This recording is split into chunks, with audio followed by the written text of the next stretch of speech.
Once your works cited page is created, of course you're going to want to print it out and save it. But before you do that, take the time to do a quick analysis. And to do that, just hit the analysis button and it'll check over your works cited page to make sure it works. You'll notice that it tells me I have 2 print sources in the first chart, 1 web source, and a database. So I think that's a pretty good way to make sure you've varied your sources properly and they're not all just one. The next chart talks about the types. I have 1 that's periodical, 3 that are non-periodicals, and 1 that's a web source. Again, you'll want to see lots of different bars filled in there.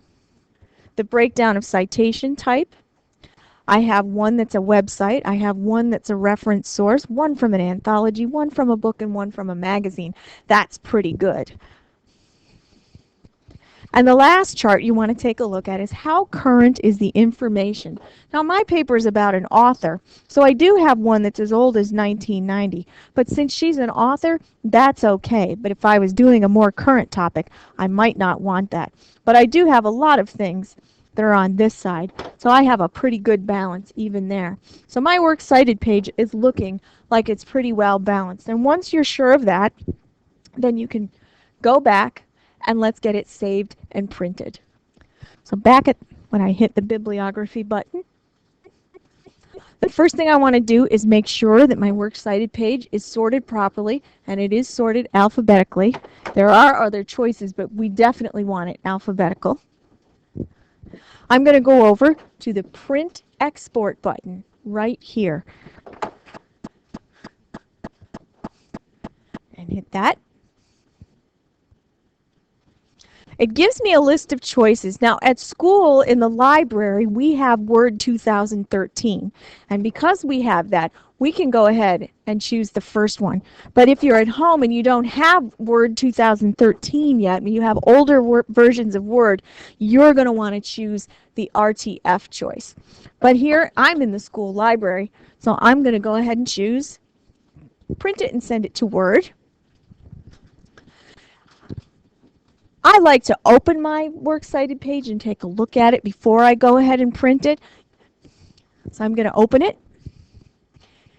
If it goes too slowly, you may have to hit click here to get past the school's security. And there's my works cited page opened for me. In Word 2013, you'll need to enable editing before you're able to do anything with it. But I'm looking at this, and this works cited page looks pretty good so far. Notice it put works cited at the top for me, which is pretty nice. All of my punctuation is done, and it looks pretty good from here. All of my sources are listed. Everything is spaced properly automatically, and all the indentations are done properly. This works cited page looks pretty good to me. I'm going to go ahead and go to File.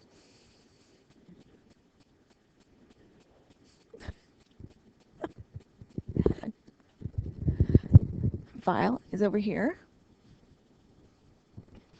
I am going to save it first, but I'm going to choose Save As. I'll go to my computer. I'm going to save it in my H drive, so I'm going to drop this down and get my H drive and save it in there. Now make sure you take the time to give it a good name. I'm just going to call mine Angelou Works Cited or Angelou WC. So I'll be able to find it later. Go ahead and hit Save. It's going to ask me if it wants me to upgrade it to the newest file format because I have Word 2013 and I do. And of course, I still want to print it, so I will hit File and go ahead and hit Print. And in the library, I'll make sure it's set at the library copier. I don't have more than one page, so I don't have to worry about whether I'm printing on both sides or one, and go ahead and print a perfectly formatted works cited page.